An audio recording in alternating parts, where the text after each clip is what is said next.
The night remembers what daylight refuses to see. Rain hammered against the cathedral's stained glass, each drop a tiny fist demanding entry into a place already surrendered to darkness. Inside, the air tasted of copper and incense, a combination that made Cale's half-human lungs ache with recognition. He had always existed in the space between two deaths, too mortal to escape suffering, too immortal to deserve mercy. The vampire king lay on the stone floor, his body a map of wounds that should have ended him centuries ago. But nothing had ever ended him. Not war, not betrayal, not the slow poison of eternity itself. Until now. Cale knelt beside him, pressing his palm against the king's chest, feeling the flutter of something impossibly fragile beneath skin that had forgotten warmth. 23 years old, half-breed, abandoned by both his vampire sire and his human mother, Cale had served the king for 7 years, not out of loyalty, but out of the only love he'd ever known, the love of being necessary to someone who could destroy him at any moment. He's still breathing. The cry tore from Cale's throat before he could measure it, before he could protect himself with silence. The other guards turned away. They had already chosen. The rebellion had already chosen. Even the king's own bloodline had chosen the darkness of ambition over the gray mercy of his reign. The king's eyes, ancient gold, burned by centuries of witnessing human cruelty, opened just enough to see his dhampir servant. One hand, trembling with effort that cost more than Cale could comprehend, reached toward the boy's face. The gesture was so small, it nearly broke him. "You stayed," the king whispered. His voice was gravel, blood, and something that sounded almost like gratitude. "Of course I stayed," Cale breathed. His own blood, half-human, warm, still capable of tears, falling onto the king's cold face. "You taught me that cowardice is the only true death."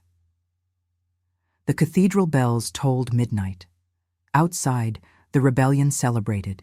Inside, in the space between two worlds, a dhampir held the hand of the only being who had ever told him his dual nature was not a curse, but a mirror.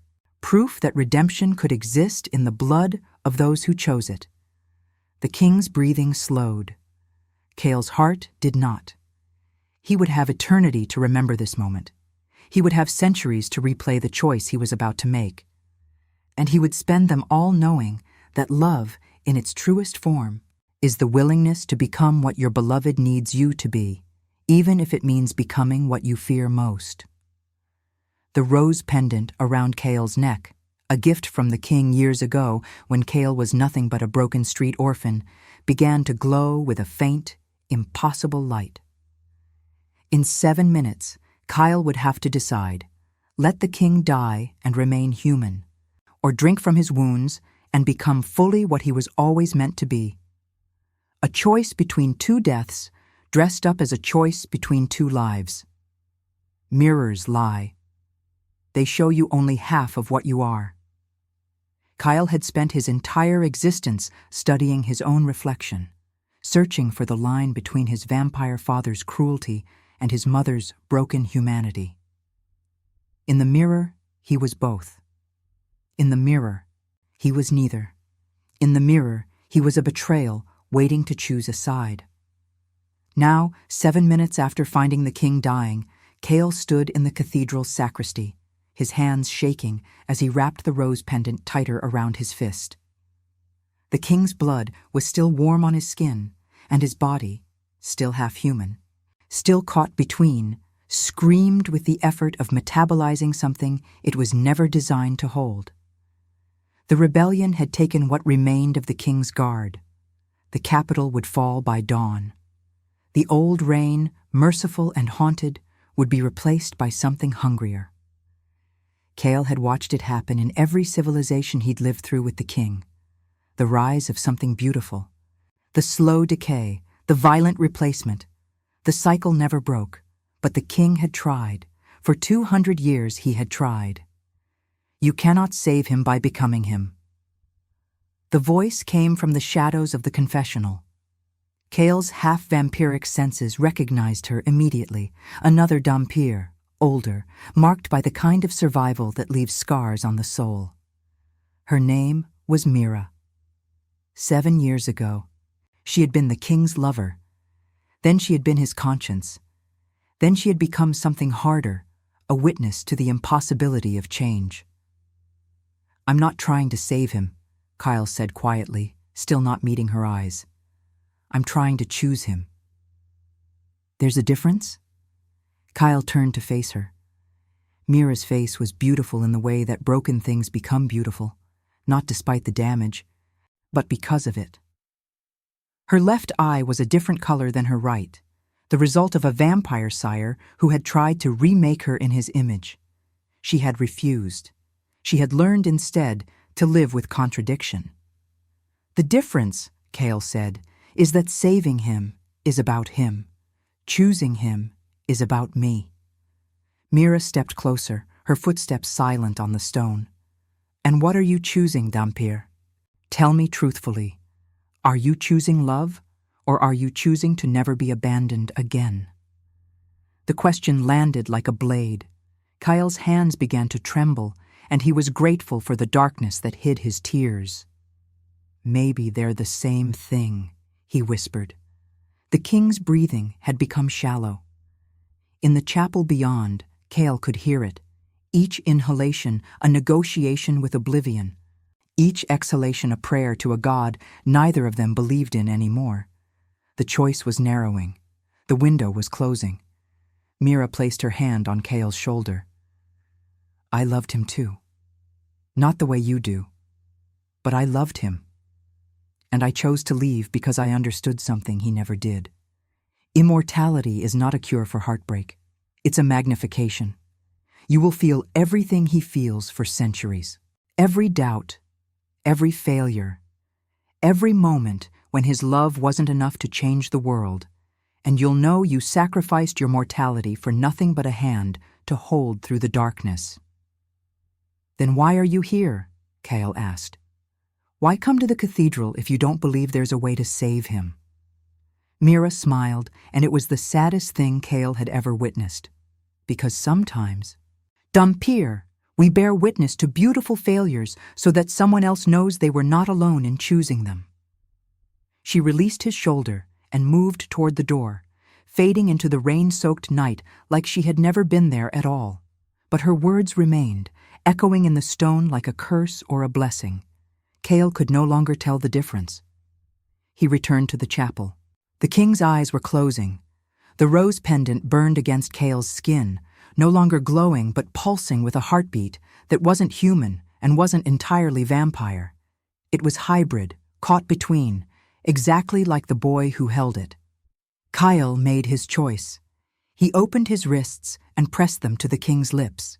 Pain is a language spoken only by those still alive enough to remember what it means to die.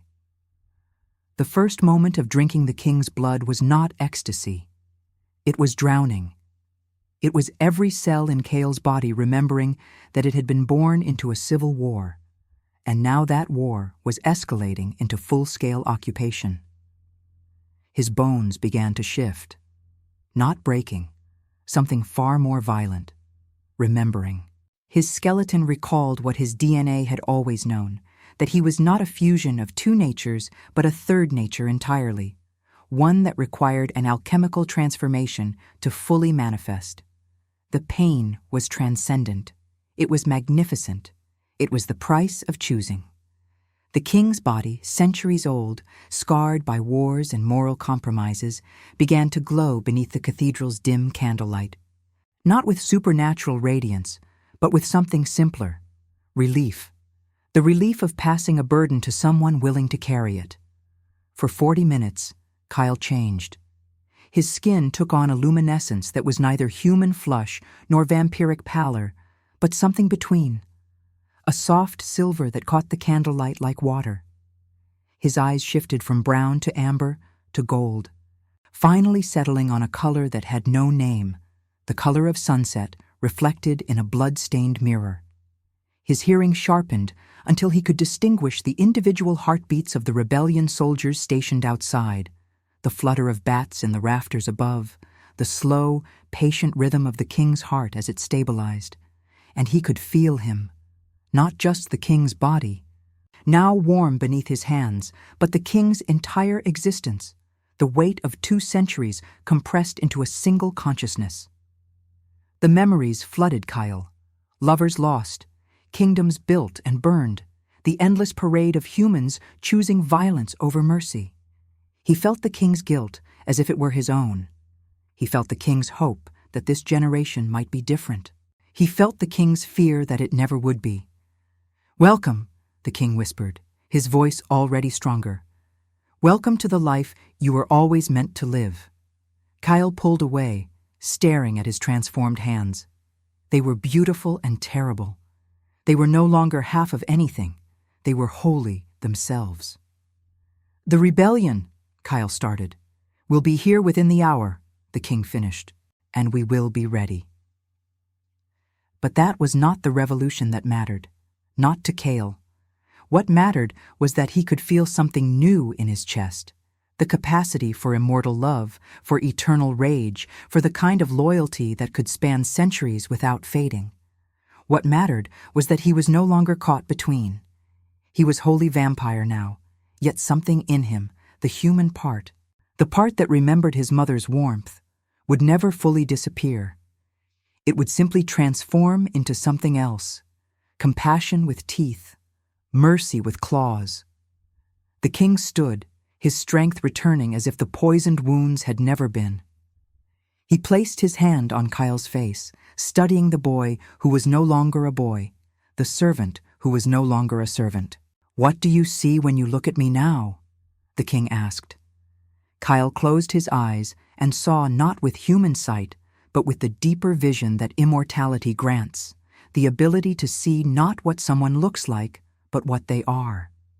He saw the king's core, ancient, lonely, desperately afraid that his attempts at mercy had been naive. He saw the man beneath the myth. "I see you," Kyle said simply. "Finally, I see you."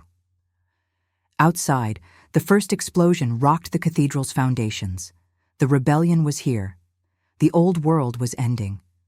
But inside the chapel, 2 beings, one ancient, one newly transformed, stood hand in hand as the candles flickered in the gathering storm. The rose pendant around Kale's neck had stopped burning. It simply hung there, warm and silent, a symbol of the journey complete. And now, I invite you to leave a trace of your presence in the comments. Tell us where in the world you're watching from and the exact hour you hear this story. We wish to know how far these immortal confessions travel, and at what moments of the night they find you. Revolutions are born in the logic of the desperate and perfected in the cruelty of the victorious. The siege of the cathedral lasted 14 hours. Not because the rebellion was strong, they were merely numerous, but because the king chose not to end it quickly. Mercy, Kale was learning, meant allowing your enemies the dignity of believing they had a chance. The king moved through the cathedral's passages like a ghost made manifest. His body, revived and restored by Kyle's blood, carried the weight of 700 years of martial knowledge. He did not kill unnecessarily. He redirected. He disarmed. He showed the rebellion soldiers that there was a cost to their ambition that went beyond death. It was the cost of knowing, in their final moments, that they had chosen tyranny over nuance. Kale moved differently. His transformation had given him something the king had lost centuries ago: righteous rage. The rage of someone who had been powerless his entire life, suddenly given the tools to fight back. He wanted to annihilate. He wanted to burn the rebellion to ash. He wanted to prove that the king's way of mercy was a fool's game, but the king would not allow it. "Violence is not transformation," the king said quietly, pressing Kyle against the cathedral wall as soldiers fled their approach. "It is repetition. You were created to be something new. Do not choose to be something old." Kyle's fangs ached with hunger for vengeance. His immortal body sang with the need to destroy. "They tried to kill you. They tried to end centuries of Trying and succeeding are separated by the width of a blade, the king interrupted. I succeeded in staying alive because I chose what you're choosing now to avoid. Compassion for my enemies, not forgiveness, not acceptance, but the understanding that they are afraid, and fear makes tyrants of us all. The king's hand found Kyle's, and for a moment, the newly immortal dhampir felt the anchor of the Ancient One. The king had made this choice 1,000 times before. Mercy over vengeance, understanding over annihilation. The price was that he had never won. He had only survived. But survival, the king was teaching him, could be its own form of victory. By dawn, the rebellion had shattered. Not in defeat, but in confusion. The king had fought them to a standstill, then opened the cathedral doors and offered them shelter from the sun, food, and, most radically, the option to leave unharmed. Some accepted, some did not. Those who chose to fight until the end faced the king's final judgment, which was not death, but banishment, cursed to live knowing they had chosen wrong, with no possibility of redemption. It was crueler than execution. Kale understood. This was the true price of immortality, not the eternal life, but the eternal consequence of your choices. Among the fallen was the rebellion's leader, a vampire named Kaysen who had served the king for 2 centuries before deciding that mercy was weakness. The king knelt beside him as he lay dying, his body shattered by the morning light, and spoke words that only Kaysen and Kale could hear. "I release you from my service," the king said. "Go, knowing that you were loved despite your choice." Kaysen's dying eye fixed on Kale, and in it, Kale saw something that terrified him more than any blade: envy.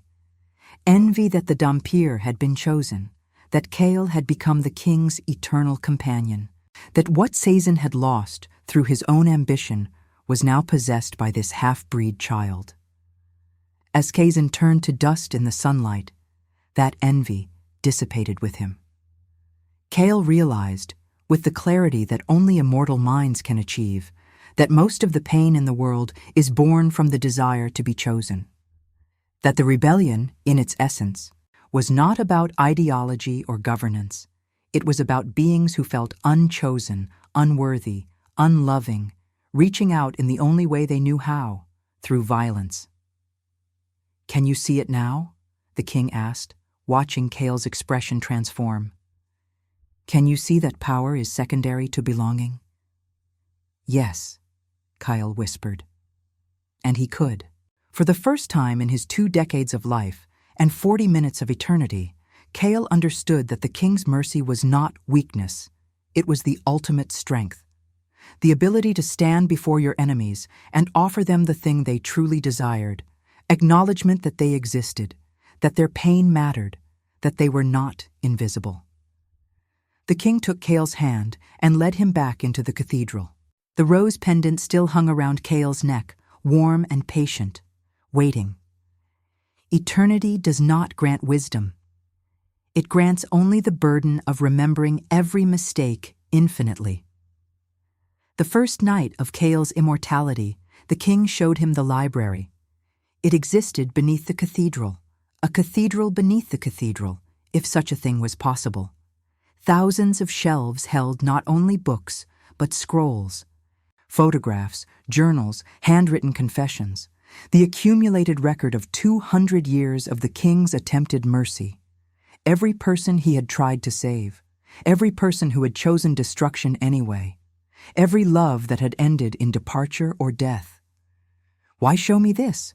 Kyle asked, running his fingers along spines bound in leather that might have been human, might have been something else. "Because," the king said, "you will come to a moment, perhaps in 50 years, perhaps in 500, when you will begin to wonder if I have wasted your eternity.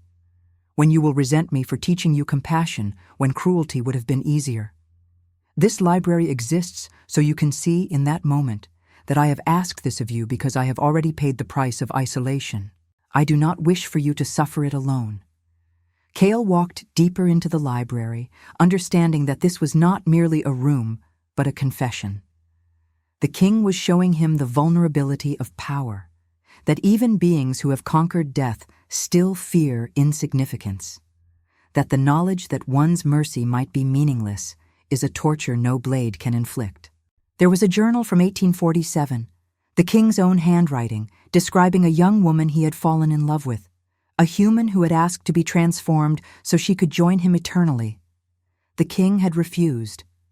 Within 3 years, she had died of illness, and the king had recorded in meticulous detail every moment of losing her, every stage of grief. The conclusion was written in ink that seemed to weep. I chose mercy by refusing to curse her with eternity, but her absence is a curse more complete than any vampire curse could be. Perhaps mercy is only another word for cowardice. Cale found journals describing the rebellion that had just occurred.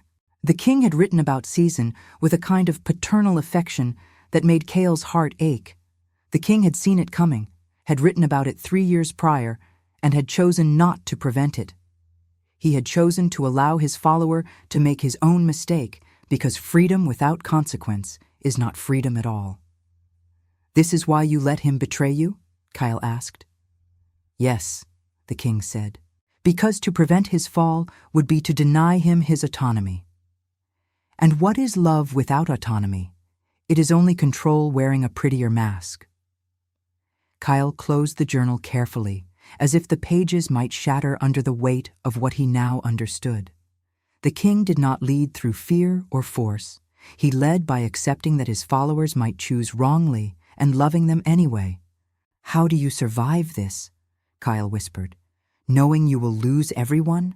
Knowing that mercy will be repaid with abandonment, with betrayal, with loss?" The king smiled, a sad, endless smile that contained centuries of yes. "You survive by accepting that survival is not the point. Connection is the point. The ability to have loved someone, even if they leave you, even if they die, even if they betray you, that is not a waste. That is the entire meaning of consciousness." They returned to the chapel as dawn approached. The king took Cale's hand and led him to the bell tower. From there, they could see the city awakening, humans moving through streets, building their tiny dramas, believing they had eternity when in fact they had only days. "In a year," the king said, "there will be another rebellion. In a century, another. Each time, I will stand and offer mercy. Each time, some will choose it and some will reject it. You will watch this cycle repeat until you begin to wonder if anything you do matters. In that moment, look at my face. Remember that I chose you. Not because you were the strongest or the most loyal, but because you were the one willing to become something new. That choice, your choice, matters infinitely more than whether the rebellion succeeds or fails." Cale leaned against the king's shoulder, feeling for the first time in his immortal life something approaching peace. Not contentment. Immortality was too aware of its own fragility for that. But peace born from understanding that meaning is not found in outcomes, but in the act of trying. The sun rose over the cathedral, and neither of them flinched. Their skin caught the light like gold, like water, like something that had learned to live between worlds. Immortals are born in moments of choice, but they are defined by what they choose next. 5 years into Cale's eternity, the cathedral had become something unexpected, a sanctuary for the broken. Other dhampirs arrived first. Beings like Cale, caught between vampire and human, belonging fully to neither world, found their way to the chapel, drawn by rumors of a king who did not demand they choose a side. Then came the humans, the dying, the desperate, the disillusioned. Some sought transformation. The king refused them. "Immortality is not healing," he told them. "It is only preservation. If you are broken now, you will be broken eternally." Others sought merely shelter. This the king provided. The cathedral became a place where the unwanted could find that they were, in fact, wanted by someone, by the king, by Cale.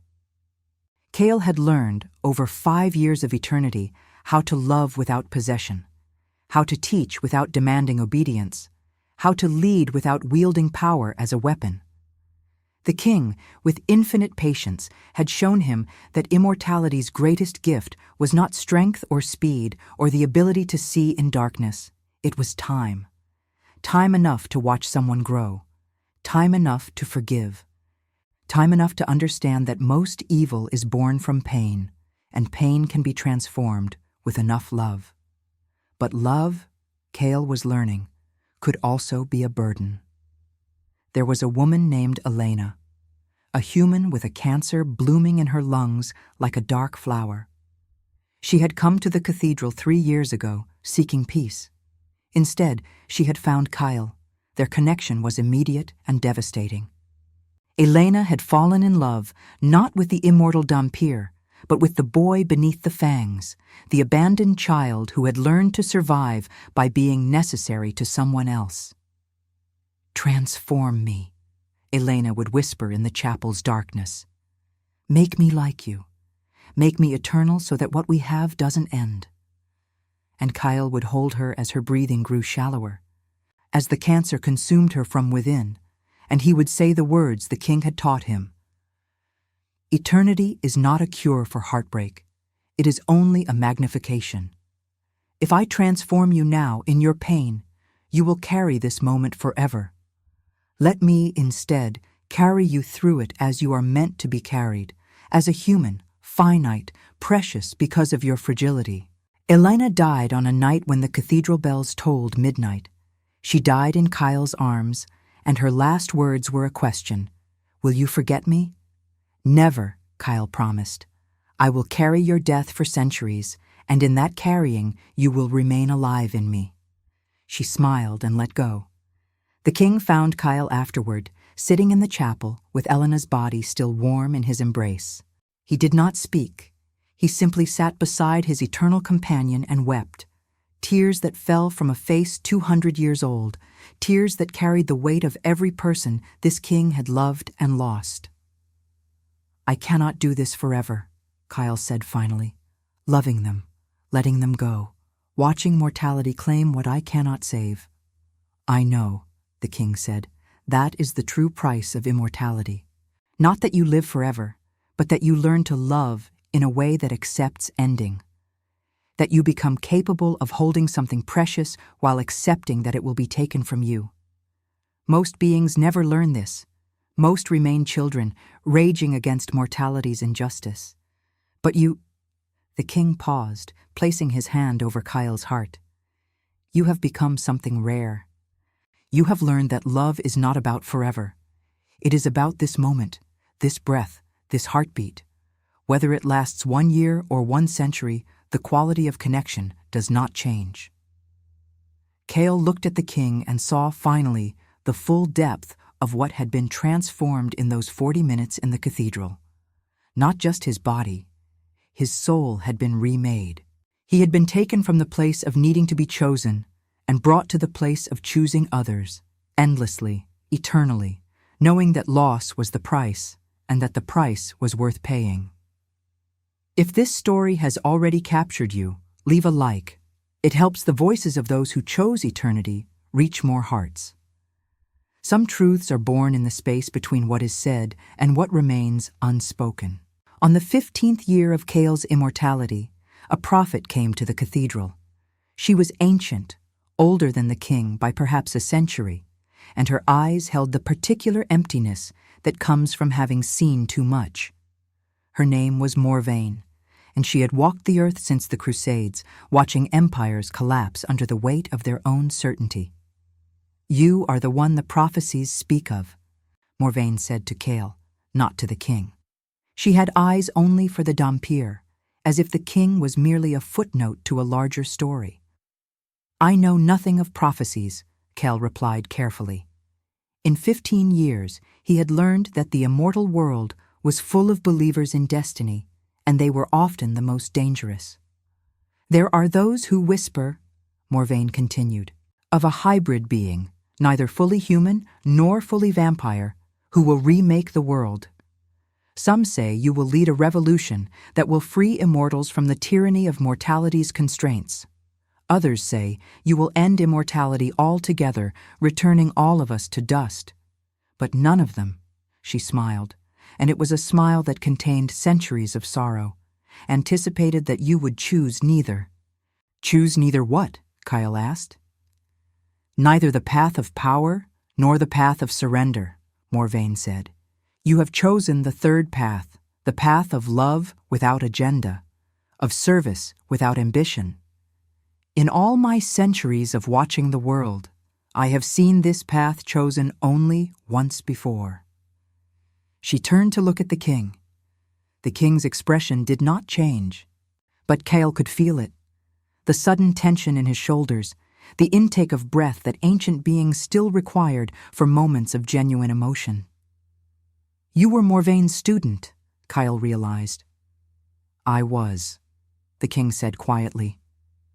200 years ago, before the mercy, before the cathedral, before any of this. I was a hunter then.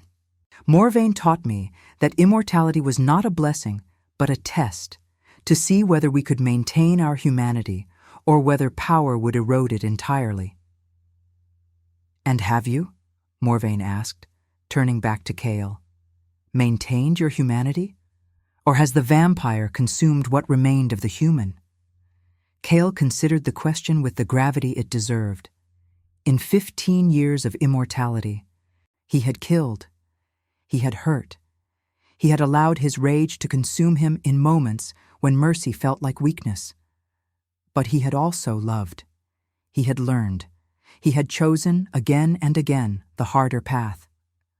I think, Kyle said slowly, that I am becoming something new, not human, not entirely vampire, but a third thing, a being that can hold both capacities without being destroyed by either. Morvain nodded, as if this was the answer she had been waiting for. Then the prophecies were wrong, as they always are. You will not remake the world, but you might, if you are very careful, if you remain humble, if you never forget that power is a seduction and love is a discipline. You might prevent the world from remaking itself into something worse. She began to fade, becoming less solid, as if she had been made of twilight all along. The king chose mercy when he could have chosen conquest. You have chosen constancy when you could have chosen transcendence. This is rarer than any magic.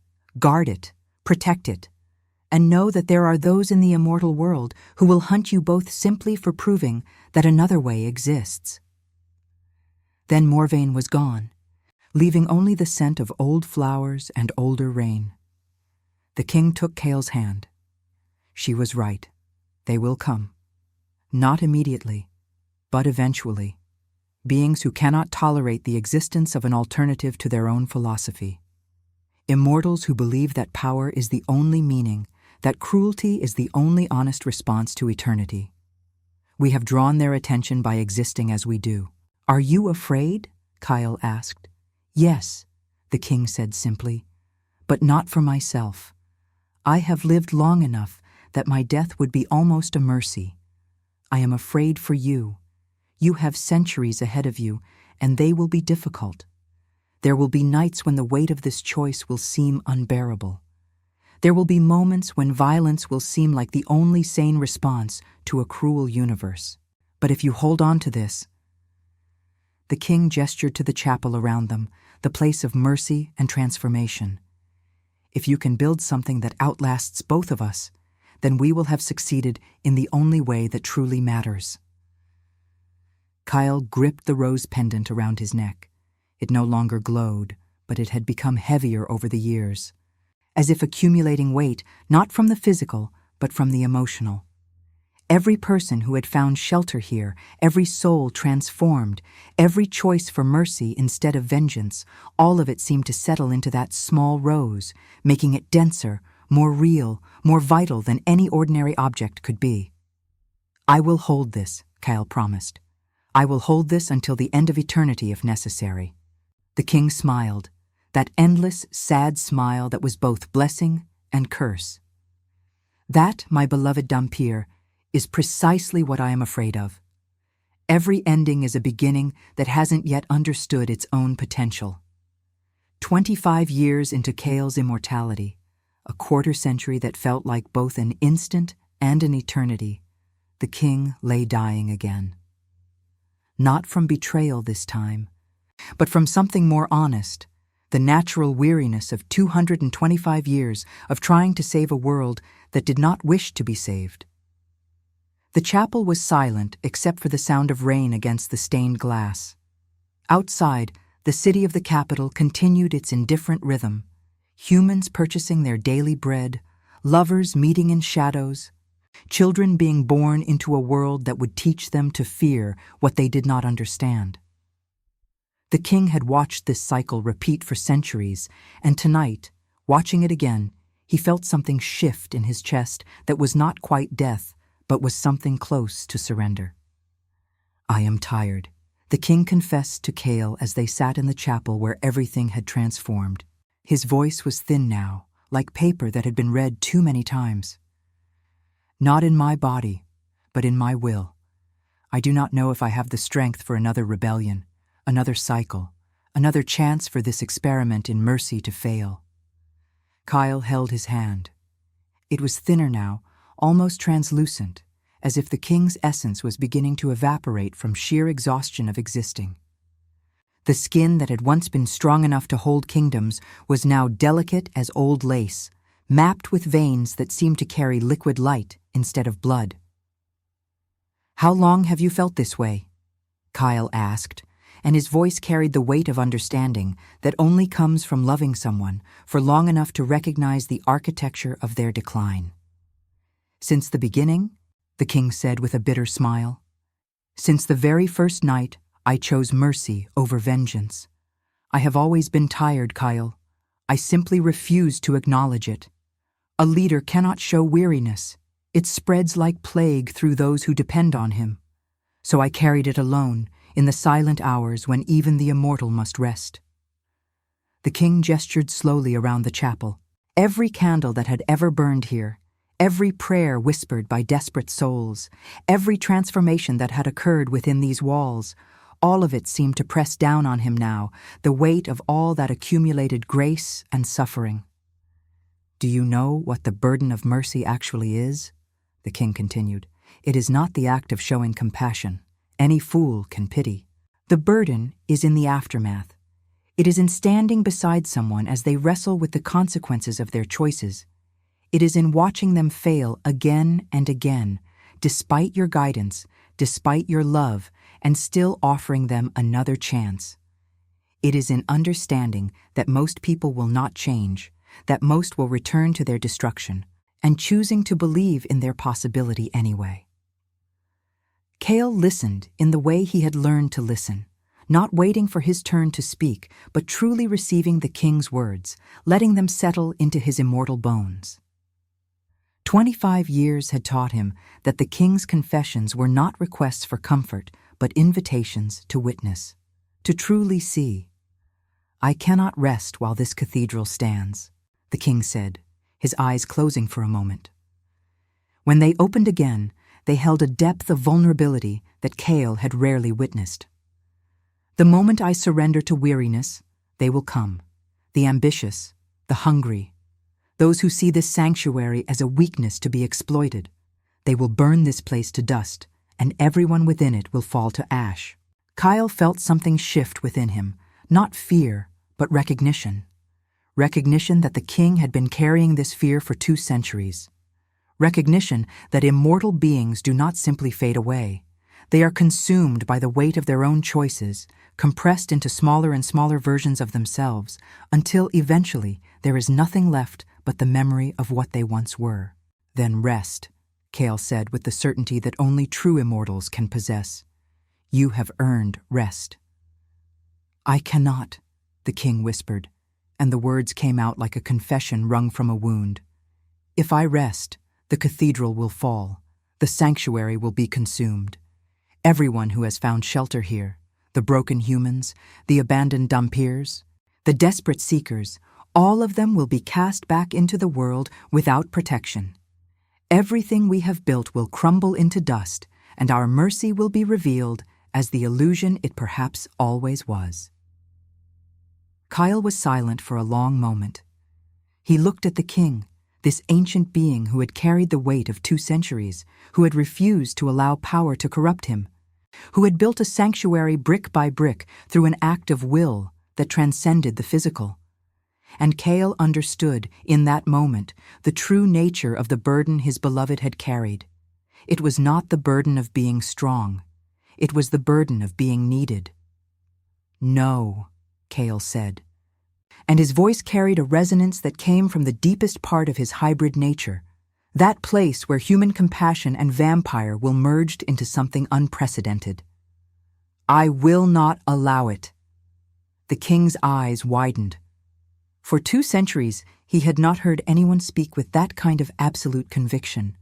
"Kale, you taught me something," Kale interrupted, standing and moving to the center of the chapel. Around him, the stones seemed to listen, the centuries of prayers and transformations held within them, attentive to what he was about to say.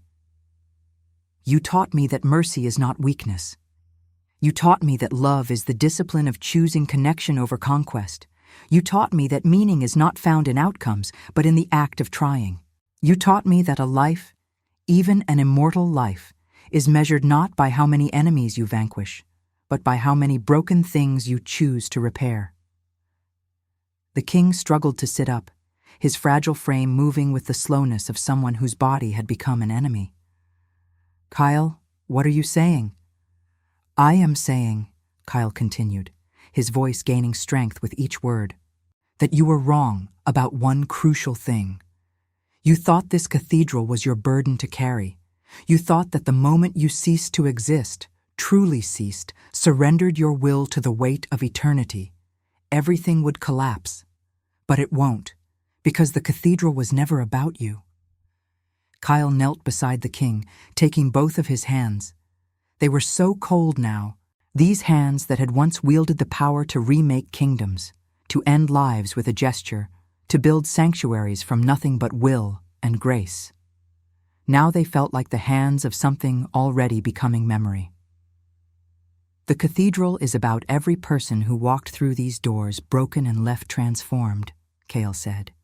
"It is about Elena, who died in my arms but taught me that finite love is still real love. It is about Caesar, who betrayed you but learned at the end that even his rage could be met with mercy.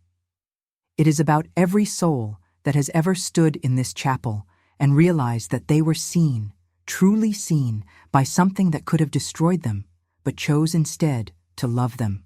The king's breath came in shallow gasps now, as if the act of simply existing was becoming too much effort. "You understand what you are choosing?" he asked, barely breathing. "You understand the weight you are accepting?" "Yes," Kale said, and his certainty was absolute. "I am choosing centuries of this, of loving beings I will watch die, of offering mercy to those who will betray me, of building and rebuilding in a world that prefers destruction to transformation. I am choosing to become what you have been, a lighthouse in darkness, knowing that some ships will ignore my light and crash anyway. I am choosing this not because I believe I will succeed, but because I believe that the act of trying, the act of choosing love when cruelty would be easier, matters infinitely more than the outcome." The king's eyes filled with something that was not quite tears, but something denser, something that came from a being who had spent so long holding the weight of others' sorrows that his own grief had calcified into something almost mineral. "Why?" the king asked. "Why would you choose this agony? You are young still, young enough that you could flee this place, could build something entirely your own, could forget the burden I have placed on you." Kale smiled, a smile that held all the sorrow of immortality and all the grace of acceptance. It was the smile of someone who had finally understood that love is not about escape, but about choosing to remain. "Because you chose me," Kale said simply. 25 years ago, when I was nothing but a half-breed servant in a dying cathedral, you looked at me and saw not a curse but a possibility. You saw not someone to be used, but someone to be transformed. You taught me that belonging is not something you are born with. It is something that is created in the space between two beings who refuse to let each other fall alone into darkness. Kale paused, and the chapel seemed to hold its breath with him. Outside, the rain intensified, each drop a drum beating out the rhythm of mortality and transcendence, of endings and beginnings. I am choosing this, Kyle continued, because I refuse to be the only one who carries this wisdom forward. I refuse to let mercy die with you. I will see others. I will choose others. I will become what you are, so that what you have been will not be forgotten. I will build on what you have built. I will teach new guardians as you have taught me. I will ensure that this cathedral, this idea, this philosophy, this choice for love, survives not just in stone and candle wax, but in the hearts of those who understand that redemption is always possible for those willing to transform. The king began to fade. Not dying exactly, but transforming into something else entirely. His body, which had held 225 years of memories and choices, was becoming translucent. Light poured through where solid matter had been. This was the choice immortals could make when they were old enough and weary enough to surrender the burden of embodiment and become something like a ghost, something like a memory, something like an idea given flesh and now returning to the ethereal realm from which all ideas spring.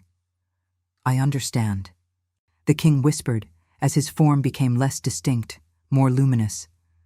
I finally understand. I thought I was building this cathedral for the world. I thought I was carrying this burden for the sake of strangers, but I was building it for you. I was carrying it until I could pass it to you. This was always the plan, not my plan, but something deeper, the plan of love itself. Hakail gripped the king's hands as they became less solid, less real. He could feel the transition happening, the moment when a being of flesh and blood becomes a being of pure intention, pure will, pure love crystallized into something that no longer requires a body to sustain it. Will it hurt? Kale asked. The transformation? No, the king said, and his voice was already becoming wind, already becoming the whisper of breath through ancient stone. It has never hurt. It is only relief. It is only the laying down of a burden that was never meant to be carried by one person alone. It is only the understanding that you were never meant to bear this by yourself, because I will be here. Where? Kyle asked, feeling the panic of loss even as he understood the logic of what was happening. Everywhere, the king said. I will be here, not as I am now, but as something woven into this place. I will be the breath that moves through these halls on nights when the wind is still. I will be the warmth that fills the chapel when the winter is fierce. I will be the compassion that guides your choices when you are weary. I will be the love that chose you first, and through choosing you, changed everything. I will be the whisper that tells you, in moments when mercy seems like madness, that you are not alone, that you have never been alone. The king's form became entirely translucent and light, not the harsh light of day, but something softer, more ancient, more holy, began to pour from where his body had been. It filled the chapel like water, like grace, like the accumulated compassion of 2 centuries finally released from the constraints of physical form. I will be the memory that refuses to fade, the king continued, his voice now indistinguishable from the sound of candle flames flickering in a non-existent breeze. I will be the proof that another way exists. I will be the answer to every question you will ask yourself about whether this path is worth walking.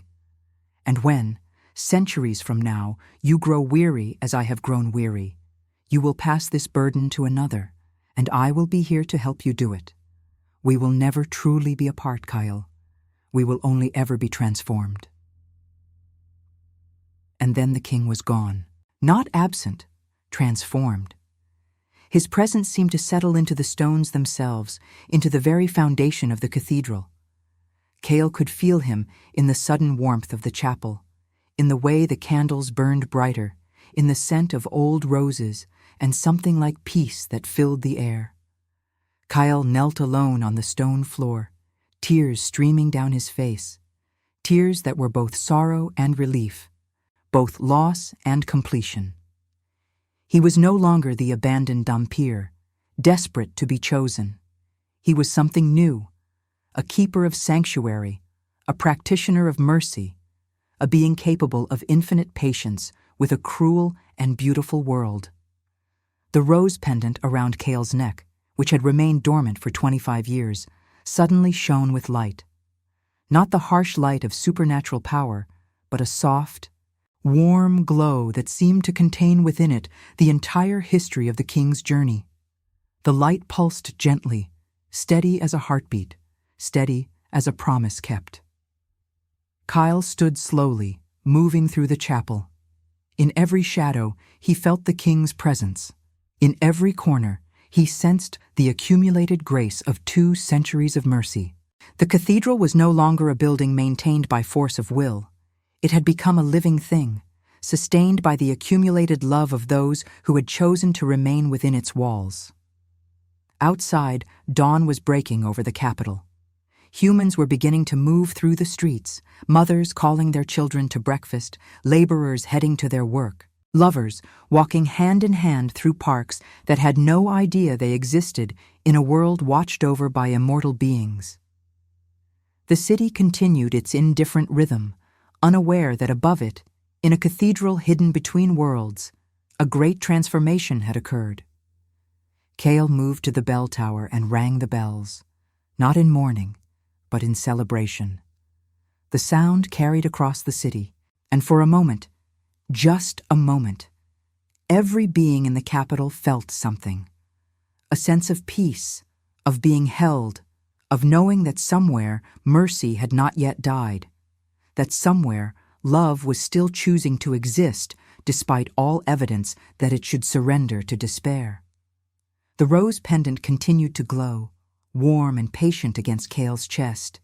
In its depths, if one looked carefully enough, one could see the reflection of a king who had learned to love without possession, and a dhampir who had learned to lead without power.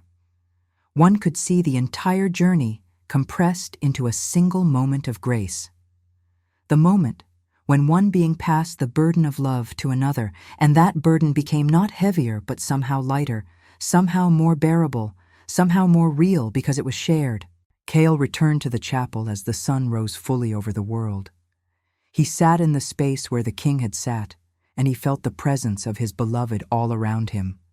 In the warmth of the stone, in the scent of incense and old roses, in the absolute certainty that he was not alone, that he would never be alone again. Outside, the city continued its cycle of building and destruction. Humans moved through their finite lives, unaware that above them, in a cathedral hidden between worlds, an immortal now stood watch, ready to shelter the broken, ready to offer transformation to the desperate, ready to choose love again and again and again for as long as eternity persisted, ready to teach others how to carry this burden when they grew strong enough to bear it. The rose pendant, symbol of the journey from damnation to grace, hung warm and patient around Kale's neck.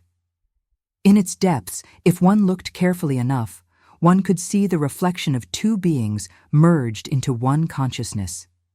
A king who had learned to surrender, and a dhampir who had learned to remain. In that reflection lived the answer to the only question that truly matters. What does it mean to love something so completely that you are willing to let it transform you entirely? And the cathedral waited, patient as only immortal things can be. It waited for the next broken soul to arrive seeking sanctuary. It waited for the next person to be chosen. It waited for the next choice that would prove, once again, that redemption is possible when love refuses to accept that mercy is weakness, that grace is always available to those willing to transform, and that eternity is not a burden to be borne. It is a gift to be given, infinitely, to infinitely grateful souls. The candles burned on through the morning, and in their flames danced the shadow of a king who had finally found rest by refusing to rest alone. Subscribe if you believe mercy can resurrect even the damned.